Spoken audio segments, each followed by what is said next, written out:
Assalamualaikum warahmatullahi wabarakatuh. Innal hamdalillah nahmaduhu wa nasta'inuhu wa nastaghfiruh wa na'udzu billahi min shururi anfusina wa sayyiati a'malina. May yahdihillahu fala mudilla lahu wa may yudlil fala hadiya lahu. Asyhadu an la ilaha illallah wahdahu la syarika lahu wa asyhadu anna Muhammadan abduhu wa rasuluh alladzi la rasula wa la nabiyya ba'dah. Ya ayyuhalladzina amanu taqullaha haqqa tuqatih wa la tamutunna illa wa antum muslimun. Amma ba'd. Bapak dan Ibu kaum muslimin dan kaum muslimat yang dirahmati oleh Allah Subhanahu wa taala, pada malam hari ini kita lanjutkan pembahasan dari kitab tafsir, yaitu tafsir surah Al-A'raf, pembahasan ayat yang ke-146. Allah SWT berfirman, a'udzubillahi minasyaitonirrajim, sa'asrifu an ayati alladzina yatakabbaruna fil ard bighairil haqq wa iyyaraw kulla ayatin la yu'minu biha wa iyyaraw sabilal rusydi la yattakhiduhu sabila wa iyyaraw sabilal ghayyi yattakhiduhu sabila dzalika bi annahum kadzdzabu bi ayatina wa kanu anha ghafilin. Allah SWT mengatakan, maka kami akan memalingkan dari ayat-ayat kami, yaitu orang-orang yang mereka sombong di muka bumi ini tanpa alasan yang benar. Ketika mereka melihat ayat-ayat tanda-tanda kebesaran Allah SWT, mereka tidak beriman dengannya. Maka jika mereka melihat jalan kebenaran, mereka tidak menjadikannya sebagai jalan dan tidak mengikutinya. Dan jika mereka melihat jalan kesesatan, mereka jadikan itu jalan dan mereka ikuti. Hal itu disebabkan karena mereka mendustakan ayat kami dan mereka lalai terhadap ayat-ayat tersebut. Bapak dan Ibu yang dirahmati oleh Allah SWT, kita masih dalam pembahasan kisah Nabi Musa alaihissalam yang Allah ceritakan dalam surah Al-A'raf ini, di mana dalam ayat sebelumnya Allah SWT mengisahkan bahwasanya Allah SWT telah memilih Nabi Musa alaihissalam untuk berbicara dengan Allah SWT secara langsung dan memberikan kepada Nabi Musa kitab Taurat, yang di situ di dalamnya ada ayat-ayat Allah SWT, ada di dalamnya petunjuk, pelajaran, yang mana Allah SWT menyuruh Nabi Musa alaihissalam untuk mengambilnya dengan kuat, maksudnya melaksanakan apa yang ada di dalamnya, dan juga menyuruh Nabi Musa untuk menyampaikan itu kepada kaumnya. Maka kemudian dalam ayat 146 ini Allah SWT menceritakan bahwasanya ada orang-orang di antara kaum Bani Israel yang mereka sombong dengan tidak beriman kepada Allah SWT, tidak beriman kepada ayat-ayat Allah SWT. Dan ini tidak hanya, atau ayat ini tidak hanya walaupun dalam kisah Bani Israel, tapi tidak hanya berlaku untuk mereka, tapi juga kepada orang-orang setelah mereka, yang mana telah datang ayat, kitab ataupun tanda-tanda kebenaran, kemudian mereka tidak beriman. Maka Allah katakan, kami akan palingkan mereka. Allah memalingkan mereka. Itu disebabkan karena mereka yatakabbaruna fil ardh, yaitu sombong di muka bumi. Ya, sombong itu artinya adalah Nabi Muhammad batrul haq wa ghamtun nas, yaitu menolak kebenaran. Setelah datang kebenaran ditolak. Maka ini kesombongan. Ketika dia menolak kebenaran, maka Allah palingkan dia, sehingga dia semakin jauh dari kebenaran. Ketika dia melihat tanda-tanda kebesaran Allah SWT, ayat-ayat, bukti, dalil bahwasanya ini adalah benar, la yu'minu biha, mereka tidak beriman. Tidak beriman dengan ayat tersebut, tidak mengambil pelajaran dari ayat tersebut.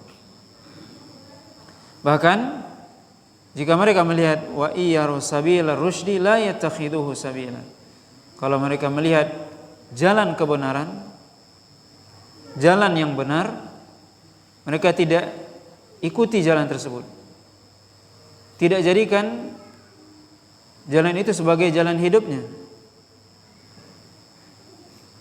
Dan ini sebuah kesombongan. Ketika dia melihat suatu kebenaran, dia tidak mengikuti kebenaran itu dan tidak menjadikan itu jalan hidupnya. Tapi sebaliknya, ketika melihat kesesatan, melihat hawa nafsu, maka mereka mengikutinya.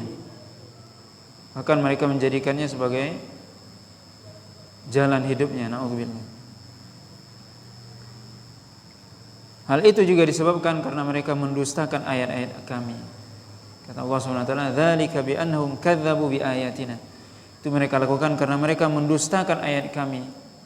Mendustakan artinya tidak yakin, tidak benar, tidak percaya kepada ayat-ayat Allah SWT. Makanya seorang ketika sampai kepadanya kebenaran, hendaknya dia menerima kebenaran tersebut, dia laksanakan. Kalau seandainya dia berpaling, maka Allah jauhkan dia dari kebenaran. Atau kalau dia justru mendustakan, tidak percaya dan yakin terhadap kebenaran yang datang, yang dibawa oleh Allah SWT, yang disampaikan oleh Rasulnya, maka justru dia akan semakin jauh dari kebenaran tersebut. Wa kanu anha ghafilin. Dan mereka adalah orang yang lalai. Lalai di sini artinya tidak mengambil pelajaran. Ketika datang kebenaran, dia tidak ambil pelajaran dari kebenaran tersebut. Maka ini disebut orang yang lalai.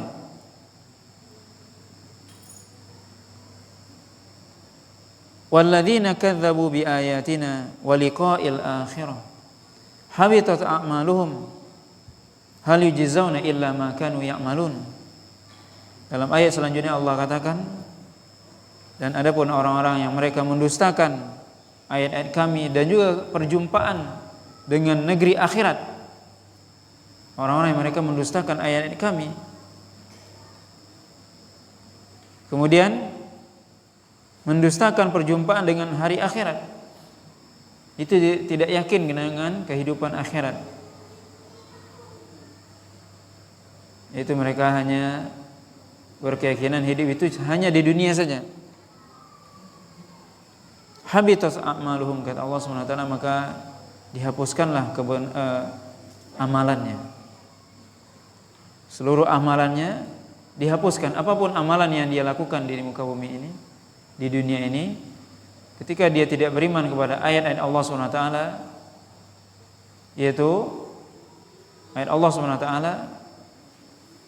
berupa kitabnya yang Allah turunkan kepada Rasulnya, dan tidak beriman kepada hari akhirat, maka dihapuskan seluruh amalannya yang dia lakukan di muka bumi ini, di dunia ini, apapun amalannya. Karena beriman kepada ayat-ayat Allah SWT, kitab Allah SWT, dan beriman kepada hari akhir adalah pondasi, bagian dari rukun iman.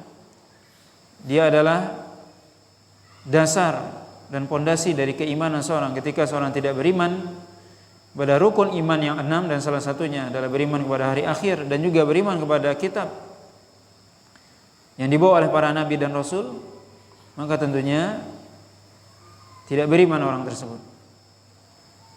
Maka dia, apapun amalan yang dia lakukan, maka dihapuskan. Tidak bermanfaat sedikit pun amalan yang dia lakukan. Ini kalau dia tetap beriman, tidak beriman sampai dia meninggal. habitat a'maluhum, tidak bermanfaat ya. Kebaikan yang dia lakukan, mungkin dia melakukan kebaikan, amal sosial dan sebagainya, tapi itu tidak bermanfaat kalau dia tidak beriman kepada hari akhir, tidak beriman kepada kitab yang dibawakan oleh para nabi dan rasul. Hal yujzauna illa ma kanu ya'malun, dan mereka tidaklah diberikan balasan kecuali terhadap apa yang mereka lakukan. Maka seorang di dunia ini dibalas sesuai dengan apa yang dia lakukan. Kalau itu kebaikan yang dia lakukan, maka kebaikan yang dia akan peroleh. Kalau kejahatan yang dia lakukan atau keburukan yang dia lakukan, maka itu juga akan dia peroleh balasannya. Kecuali bagi orang yang tidak beriman tadi, beriman kepada Allah Subhanahu wa taala, beriman kepada hari akhir, beriman kepada kitab, beriman kepada rukun iman yang 6. Kalau mereka tidak beriman, tidak bermanfaat kebaikan yang dia lakukan di muka bumi. Amal baik yang dia lakukan di muka bumi tidak ada faedahnya ketika tidak beriman kepada rukun iman yang 6. Karena ini adalah pondasi. Ini menunjukkan bahwasanya pentingnya iman kepada rukun iman yang 6. Ini termasuk iman kepada hari akhir. Kemudian ayat selanjutnya Allah SWT kembali menceritakan bagaimana kisah Nabi Musa alaihissalam dengan kaumnya. Allah SWT mengatakan, wattakhadha qaumu Musa min ba'dihi min huliyihim ijlan jasadan lahu khuwar alam yara annahu la yukallimuhum wa la yahdihim sabila ittakhaduhu wa kanu zalimin. Dan kemudian kaum Nabi Musa, Bani Israel, menjadikan setelah kepergian Nabi Musa, menjadikan perhiasan mereka berbentuk anak sapi yang memiliki suara. Tidakkah mereka, kata Allah SWT, melihat atau memperhatikan bahwasanya anak sapi tersebut tidak berbicara dengan mereka dan juga tidak memberikan petunjuk kepada mereka kepada jalan yang benar? Mereka telah menjadikannya sebagai sembahan selain Allah dan mereka adalah orang-orang yang zalim. Maka di sini disebutkan bahwasanya, bagaimana disebutkan dalam kisah sebelumnya atau ayat sebelumnya, bahwasanya Nabi Musa alaihissalam dipanggil oleh Allah SWT untuk berbicara dengan Allah SWT dan menerima kitab Taurat, yaitu selama 30 hari, kemudian digenapkan 40 hari. Ketika Nabi Musa pergi, maka kaumnya itu dititipkan sebenarnya dengan saudaranya Nabi Harun alaihissalam. Tapi ternyata Bani Israel menjadikan anak sapi. Mereka membuat anak sapi yang terbuat dari, disebutkan dari huliyim, yaitu dari perhiasan, disebutkan dari emas. Mereka bikin berbentuk, dan ini dibikin oleh Samiri, sebagaimana disebutkan oleh Allah SWT dalam surah Thaha, bahwasanya mereka mengatakan, faqalu hadza ilahukum wa ilahu Musa fanasi. Inilah Tuhan kalian, katanya, dan Tuhannya Musa, dan sebenarnya Musa sudah lupa bahwasanya ini Tuhannya. Nauzubillah. Maka ini ujian dari Allah SWT. Mereka menjadikan anak sapi sebagai sembahan yang mereka buat sendiri. Mereka buat sendiri patungnya dari emas. Lahu khuwar, artinya yang memiliki suara. Sebutkan wallahu alam dalam riwayat, ya, yang mana suara itu keluar karena patung tersebut memiliki celah, sehingga kalau angin bertiup ada suaranya. Wallahu alam. Ada yang mengatakan juga dalam riwayat disebutkan memang anak sapi itu yang dasarnya adalah dibuat dari emas, memang dirubah oleh Allah SWT memiliki daging dan tulang yang menjadi sapi. Sebagian riwayat, wallahu alam disebutkan ya, tentang kebenarannya. Sebagian lagi mengatakan bahwasanya karena diberi pasir ataupun tanah, kemudian mereka mengeluarkan suara. Tapi itu sebenarnya tidak terlalu penting.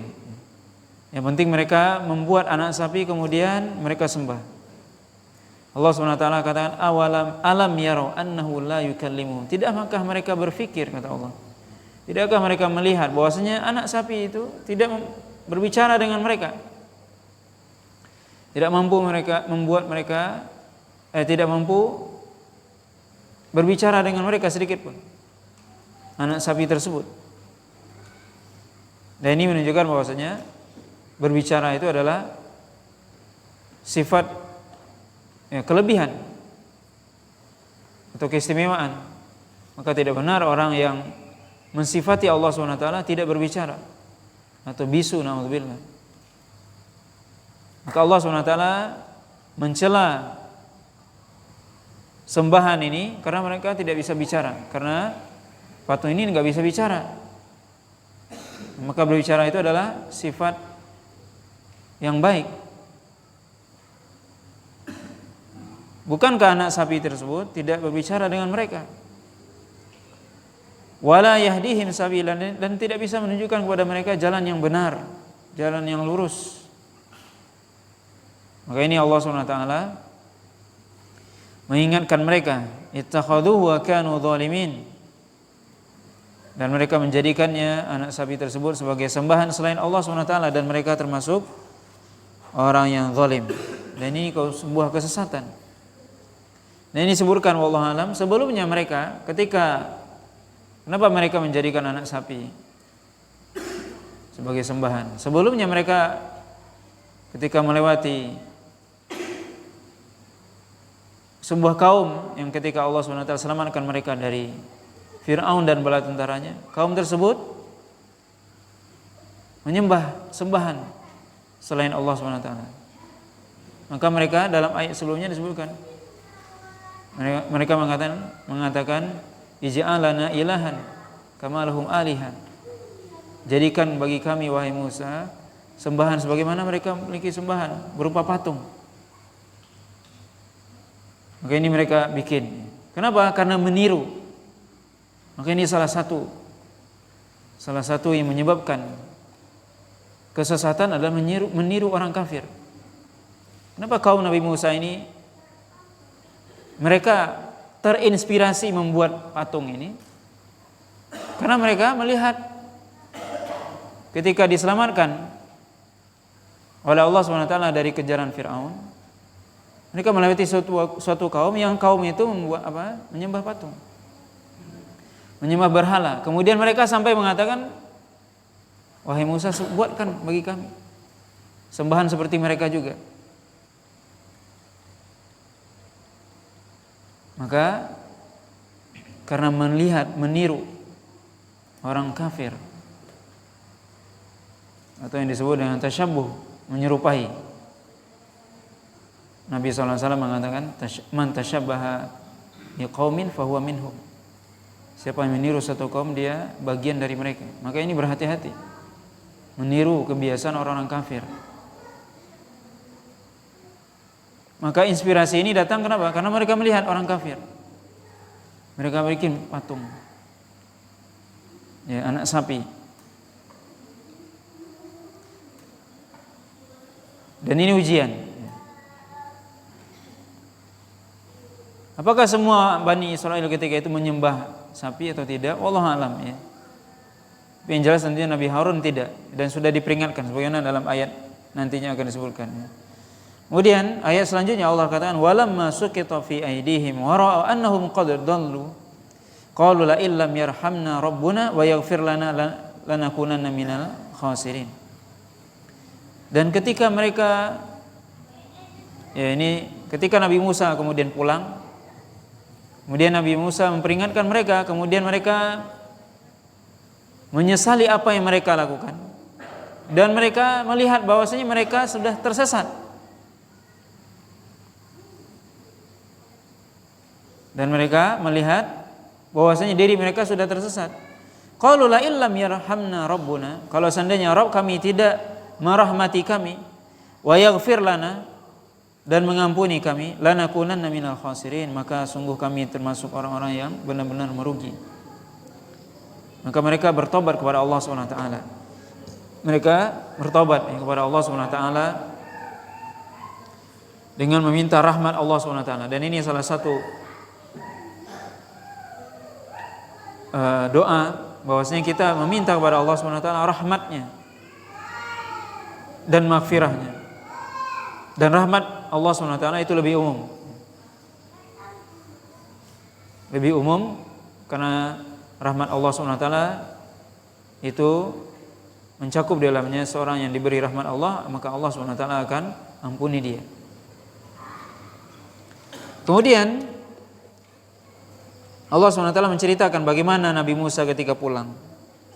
Walamma raja'a Musa ila qaumihi ghadbana asifa qala bi'sa ma khalaftumuni min ba'di a'ajiltum amra rabbikum wa alqal alwaha wa akhadha bi ra'si akhihi yajurruhu ilayhi qala ibna umma innal qauma istad'afuni wa kadu yaqtulunani fala tushmit biyal a'da'a wa la taj'alni ma'al qaumidh dhalimin.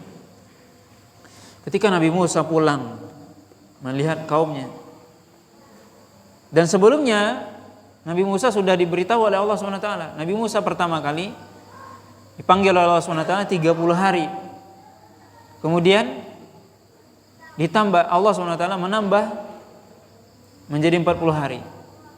Ketika itulah ketika Nabi Musa tidak pulang 30 hari, mereka bikin sembahan ini. Dan Allah SWT memberitahu Nabi Musa ketika itu bahwasanya mereka kaumnya Allah SWT uji dengan anak sapi yang mereka bikin sendiri menjadi sembahan. Maka ketika itu Nabi Musa marah. Tapi ketika pulang dan melihat, maka marahnya lebih. Makanya disebutkan dalam hadis laisal khabar kal muayana, tidaklah sama berita dengan melihat dengan mata kepala sendiri. Kalau mungkin baru diceritakan, oh terjadi begini, mungkin beda sikapnya ketika dia sudah benar-benar melihat. Ketika Nabi Musa melihat, walamma raja'a Musa ila qaumi ghadbana asifa, itu ketika Musa pulang kepada kaumnya dan melihatnya ghadban artinya marah, sangat marah. Asifa disebutkan asyaddal ghadab, artinya marah banget. Abu Darda radhiyallahu ta'ala anhu mengatakan asifa bimana asyaddul ghadab, artinya marah yang bersangatan.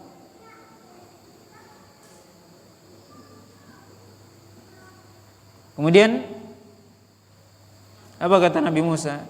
Bi'sa ma khalaftumuni min ba'di, seburuk-buruk hal yang kalian aku tinggalkan kalian setelah aku. Ini adalah seburuk-buruk hal keadaan kalian setelah aku tinggalkan. A'ajiltum amra rabbikum, apakah kalian menyegerakan urusan Rabb kalian? Itu Allah SWT meminta Nabi Musa untuk pergi ke Bukit Tur menemui Allah SWT untuk menerima kitab Taurat 30 hari, kemudian ditambah 40 hari. Apakah kalian ingin menyegerakan urusan Rabb kalian? Padahal Allah SWT sudah menentukan itu. Maka Nabi Musa menambah menjadi 40 hari karena perintah Allah SWT. Kemudian Allah ceritakan wa alqal alwah, maka Nabi Musa kemudian melemparkan kitab Taurat tersebut yang ada di tangannya ketika itu. Wa akhadha bi ra'si akhihi yajurruhu ilaihi, maka Nabi Musa memegang kepala saudaranya itu Nabi Harun Dalam ayat lain disebutkan wala ta'khudh bi lihyati wala bi ra'si. Itu Nabi Musa memegang kepala Nabi Harun dan menarik jenggotnya. Apa kata Nabi Harun? Qala ibna umma innal qauma stad'afuni, wahai anak ibuku. Wahai anak ibuku. Maksudnya bukan berarti Nabi Musa hanya satu ibu dengan Nabi Harun, tapi seibu dan sebapak. Tapi disebutkan wahai anak ibuku, menunjukkan atau Nabi Harun ingin mengingatkan Nabi Musa dengan ibu tentunya lebih lembut ya, maksudnya. Bukan berarti Nabi Musa hanya satu ibu saja dengan Nabi Harun, tapi Nabi Musa dan Nabi Harun adalah kandung, saudara kandung. Disebutkan dalam tafsir Al-Qurtubi bahwasanya Nabi Musa dan Harun jaraknya 3 tahun. Ya wallahu alam. Nabi Harun tentunya lebih tua. Ya. Lebih tua 3 tahun. Maka Nabi Harun mengatakan, wahai anak ibuku, sungguhnya kaum ini, yaitu kaum Bani Israel ini, menganggap saya ini lemah dan hampir saja mereka membunuh saya. Artinya apa? Nabi Harun sudah memperingatkan bahwasanya ini adalah fitnah. Nabi Harun sudah memperingatkan sebenarnya kepada kaum Bani Israel ketika itu. Ketika mereka menyembah anak sapi tersebut, sudah diperingatkan oleh Nabi Harun. Wallahu alam, Nabi Musa menganggap bahwasanya mungkin Nabi Harun membiarkan saja. Makanya Nabi Musa langsung memegang kepala dan menarik jenggot Nabi Harun ketika melihat kaumnya menyembah anak sapi. Kata Nabi Harun, mereka menganggap saya lemah dan bahkan mereka hampir membunuh saya. Fala tushmit biyal a'da wala taj'alni ma'al qaumidz zalimin, dan jangan engkau jadikan musuh-musuh menjadi senang terhadap saya. Yaitu apa? Ketika Nabi Musa menarik atau memegang kepala Nabi Harun, seolah-olah menyalahkan Nabi Harun, padahal beliau sudah benar. Sehingga mereka, orang yang melihat, merasa senang Nabi Harun disalahkan, padahal Nabi Harun sudah memperingatkan. Wala taj'alni ma'al qaumidz zalimin, dan janganlah engkau jadikan aku bersama orang-orang yang zalim. Maka kemudian Nabi Musa memahami, ternyata saudaranya Nabi Harun alaihissalam sudah memperingatkan, sudah menjalankan tugasnya. Tapi ternyata kaumnya lah yang membangkang, yang keras kepala. Dan ini bisa kita lihat, perhatikan ayat ini, betapa Nabi Musa alaihissalam ketika melihat kaumnya menyembah patung, menyembah anak sapi, maka Nabi Musa sangat marah. Ghadbana asifa, Allah sampai menyebutkan ghadbana asifa, sangat marah. Kemudian apa? Melemparkan apa yang ada di tangannya, kitab Taurat dilemparkan. Kemudian dia tarik saudaranya. Dan tentunya marah Nabi Musa adalah marah yang berkaitan dengan apa? Dengan agama. Kenapa Nabi Musa marah? Karena ini berkaitan dengan agama, bukan berkaitan dengan dunia. Nabi Musa marah kenapa? Karena melihat kaumnya melakukan kesyirikan. Karena itulah marah, dan inilah marah yang benar.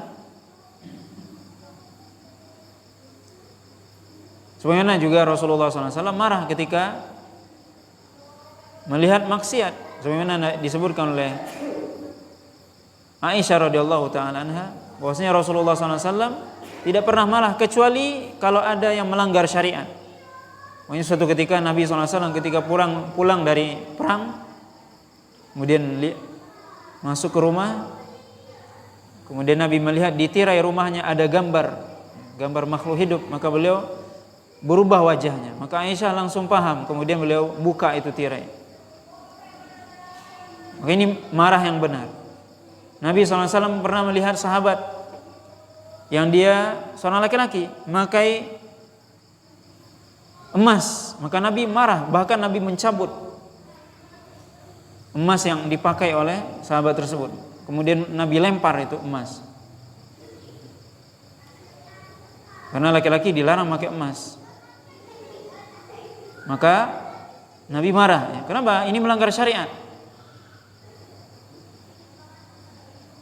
Juga Nabi SAW pernah melihat seorang laki-laki memakai seperti tali atau apa di tangannya atau di lehernya. Kemudian ditanya oleh Nabi, apa itu? Minal wahinah, kata. Itu seperti jimat. Yang kalau dia pakai, kata dia akan kuat. Kata Nabi, bukan. Justru ini akan membuat Anda lemah. Maka Nabi menyuruh orang itu membuangnya. Kenapa? Karena ini kesyirikan. Maka Nabi SAW marah juga. Kapan marahnya? Ketika melihat suatu kemungkaran. Seperti ini kita lihat bagaimana Nabi Musa alaihissalam melihat kesyirikan. Maka marah. Maka ini marah yang benar. Ketika melihat suatu kemungkaran, dan kemungkaran yang paling besar kesyirikan, kekufuran. Bagaimana orang menyembah kepada selain Allah, maka Nabi Musa marah.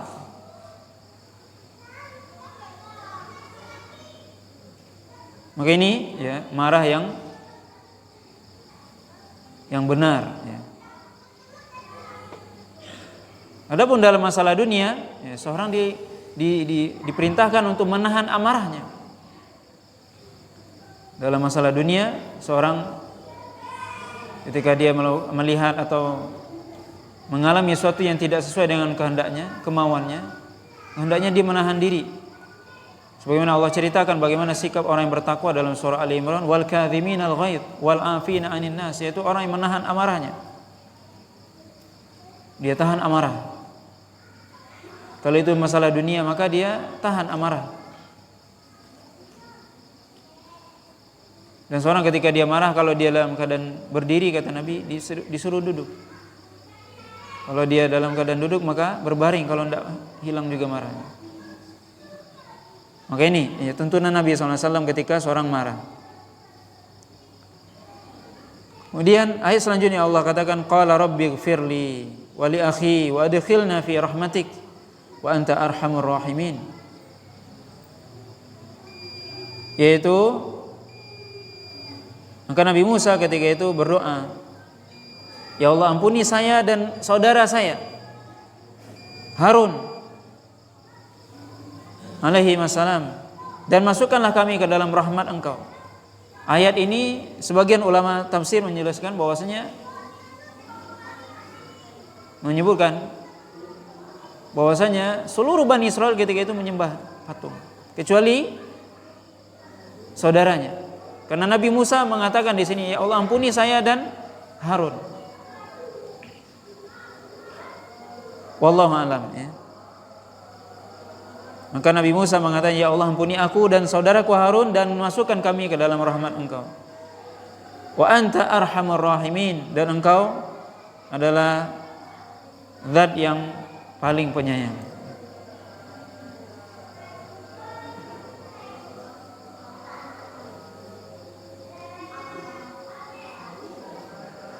Dalam hadis yang diriwayatkan oleh Imam Al-Hakim dari Abdullah bin Abbas, qala Nabi sallallahu alaihi wasallam, yarhamullahu Musa laisal mu'ayyin kal mukhbir, akhbarahu rabbuhu azza wa jalla anna qaumahu futinu ba'dahu falam yalqal alwah falamma ra'ahum wa ayanahu alqal alwaha. Nabi sallallahu alaihi wasallam mengatakan, semoga Allah Subhanahu wa taala merahmati Nabi Musa. Tidaklah orang yang melihat seperti orang yang diberi khabar, di mana Allah SWT memberi khabar kepada Nabi Musa bahwasanya kaumnya setelah dia tinggalkan terfitnah dengan fitnah kesyirikan. Maka ketika itu dia belum atau tidak melemparkan Taurat, tapi ketika dia melihat benar-benar kaumnya menyembah patung, maka dilemparkan. Dengan maksudnya melemparkan itu seketika, maksudnya bukan sengaja, karena melihat apa yang mereka lakukan. Ini menunjukkan betapa Nabi Musa sangat marah ketika melihat kesyirikan yang dilakukan oleh kaumnya sendiri. Kemudian ayat selanjutnya Allah SWT katakan, innal ladzina ittakhadul ijla sayanaluhum ghadabun min rabbihim wa dhillatun fil hayatid dunya wa kadzalika najzil muftarin. Sungguhnya orang-orang yang mereka menjadikan anak sapi sebagai sembahannya, maka mereka akan mendapatkan kemarahan, kemurkaan Allah SWT dan juga kehinaan dalam kehidupan dunia ini. Dan begitulah Allah SWT membalas orang-orang yang mengada-ngada atau berdusta atas nama Allah SWT. Maka ayat ini menjelaskan bahwasanya orang Bani Israel yang mereka menyembah patung tersebut, mereka mendapatkan murka Allah SWT. Sebagaimana disebutkan dalam surah Al-Baqarah, yaitu Allah SWT menyuruh mereka ketika mereka sudah tahu mereka itu bersalah, mereka bertaubat. Maka taubat mereka ini taubat mereka. Sebagaimana Allah ceritakan dalam surah Al-Baqarah, mereka membunuh sebagian mereka atas sebagian yang lain. Ini taubat mereka zaman dahulu. Dan mereka mendapatkan kehinaan di dunia. Kemudian begitulah kata para ulama, orang-orang yang mereka melakukan kesyirikan, kekufuran, mereka mendapatkan kehinaan di dunia. Termasuk orang-orang yang melakukan hal-hal yang tidak dicontohkan oleh para nabi dan rasul, atau melakukan hal yang disebut dengan bid'ah. Mereka adalah orang-orang yang mendapatkan kehinaan di dunia sebelum di akhirat. Itu bermaksiat kepada Rasul. Kata Allah SWT, begitulah kami membalas orang-orang yang berdusta. Berdusta atas nama Allah SWT. Walladzina amilus sayyi'at tsumma tabu min ba'diha wa amanu inna rabbaka min ba'diha laghafurur rahim. Dan adapun orang-orang yang melakukan amal yang buruk, kemudian mereka bertaubat setelah itu, kemudian Allah SWT menerima taubat mereka. Wa amanu, dan beriman, sungguhnya Rabb engkau setelah itu adalah Maha Pengampun lagi Maha Penyayang. Kemudian Allah SWT menerima taubat mereka. Menerima taubat mereka. Dan yang sudah meninggal disebutkan mereka dihukumi syuhada. Kemudian yang masih hidup mereka diampuni dosa mereka, karena mereka menyembah kepada selain Allah tadi. Maka ini akhir dari penyembahan kepada selain Allah SWT yang dilakukan oleh kaum Bani Israel. Kemudian dalam ayat yang ke-154 Allah katakan, walamma sakata an Musal ghadab akhadal alwah wa fi nuskhatiha hudan wa rahmah lil ladzina hum li rabbihim yarhabun. Ketika sudah tenang Nabi Musa, sudah reda marahnya Nabi Musa, maka kemudian Nabi Musa mengambil kitab Taurat yang beliau lemparkan tadinya. Sungguhnya di dalam kitab Taurat itu ada petunjuk rahmat Allah SWT bagi orang-orang yang takut kepada Allah SWT. Maka Nabi Musa setelah tenang, maka kemudian beliau mengambil Taurat, kemudian beliau menyampaikan isi Taurat kepada kaumnya. Dan sungguhnya di dalam Taurat ada hudan, petunjuk Allah SWT dalam Taurat, dan juga rahmat Allah SWT. Tapi siapa yang bisa mendapatkan ini? Siapa yang bisa mendapatkan petunjuk? Siapa yang mendapatkan rahmat Allah? Yaitu bagi orang-orang yang lilladzina hum li rabbihim yarhabun. Itu bagi orang-orang yang takut kepada Allah SWT. Taurat di dalamnya ada petunjuk, ada pelajaran. Siapa yang bisa mengambil pelajaran? Siapa yang bisa mengambil petunjuk? Orang-orang yang takut kepada Allah. Begitu juga Al-Quran. Al-Quran di dalamnya petunjuk, di dalamnya pelajaran, di dalamnya rahmat Allah, kasih sayang Allah SWT. petunjuk, rahmat Allah SWT, syifa, penyembuh. Tapi siapa yang bisa mengambil pelajaran ini? Siapa yang bisa mengambil petunjuk dari Al-Quran, dari kitab ini? Hanya orang yang takut kepada Allah SWT. Maka Al-Quran, seluruh kitab Allah SWT, wahyu Allah SWT, semuanya ada di dalamnya petunjuk, rahmat Allah SWT. Bisa lagi, siapa yang bisa mengambil petunjuk itu? Siapa yang bisa memanfaatkan Al-Quran, mengambil pelajaran? Hanya orang-orang yang takut kepadanya. Makanya kita bisa lihat banyak orang yang baca Al-Quran, banyak orang yang paham Al-Quran, tapi dia tidak dapat hidayah. Justru dia semakin jauh dari Allah SWT. Kenapa? Karena tidak takut kepada Allah SWT. Maka orang yang bisa mengambil pelajaran dari Al-Quran, orang yang benar-benar takut kepada Allah. Dan siapa orang yang takut kepada Allah? Para ulama. Innama yakhsyallaha min ibadihil ulama. Maka ini ya, kita bisa lihat, atau bisa mungkin sebagian orang bertanya, kenapa saya baca Al-Quran tidak dapat petunjuk? Tapi semakin orang baca Al-Quran, semakin dia menghafal Al-Quran misalnya, semakin dia paham, tapi dia semakin jauh dari Allah. Karena tidak mengambil pelajaran, karena tidak ada rasa takut kepada Allah SWT. Nah, wallahu ta'ala alam. Ini sampai di sini pembahasan kita, sampai ayat yang ke-154 dari surah Al-A'raf. Wallahu ta'ala alam. Apakah merayakan ulang tahun juga tasyabbuh? Ya, merayakan ulang tahun karena ya tasyabbuh dengan orang kafir, karena Nabi tidak pernah merayakan ulang tahun. Ya. Apakah boleh membatasi jumlah anak dengan alasan penyakit dan memang sudah disarankan oleh dokter untuk tidak menambah anak lagi? Kalau memang ini memang disebutkan oleh dokter yang terpercaya, ya dokter juga yang terpercaya, bahwasanya kalau Anda seorang ibu, kalau dia misalnya menambah anaknya, maka dia akan mendapatkan penyakit atau bisa membawa kepada kematian, maka ini dibolehkan, wallahu a'lam. Tapi hukum asalnya tidak boleh tentunya. Hukum asal tidak boleh membatasi anak, jumlah anak. Kenapa? Karena ini bertentangan dengan maksud dari nikah. Salah satu maksud atau tujuan dari nikah apa? Memperbanyak anak.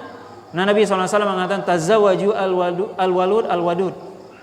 Nikahilah wanita yang banyak anak dan penyayang.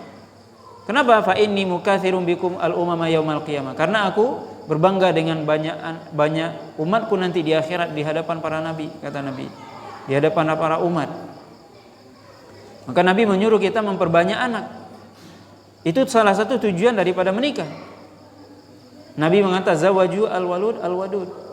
Nikahi wanita itu yang banyak anak, yang subur dan penyayang. Itu yang dicari.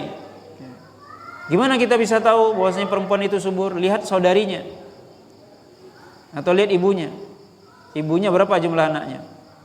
Saudarinya berapa? Itu cara melihat orang subur. Maka diperintahkan untuk memperbanyak anak. Hukum asal adalah memperbanyak anak, tidak membatasi. Tidak boleh membatasi kecuali memang ada, ya, kalau memang tadi disebutkan ada alasan yang membahayakan bagi seorang ibu, dengan penjelasan dari dokter yang terpercaya tentunya, dokter muslim terpercaya, amanah, yang dokter itu mengatakan kalau hamil lagi, punya anak lagi, dia akan dapat penyakit yang berbahaya atau membahayakan ibu tersebut. Maka ini wallahu alam, tentunya kehidupan seorang ibu tentunya lebih didahulukan. Tapi kalau tidak, maka ini tentunya tidak dibolehkan, ya. Nah, wallahu ta'ala alam. Subhanakallahumma bihamdika asyhadu an la ilaha illa anta astaghfiruka wa atubu ilaik. Wa sallallahu ala nabiyyina Muhammadin wa ala alihi washabihi wasallam. Wassalamualaikum warahmatullahi wabarakatuh.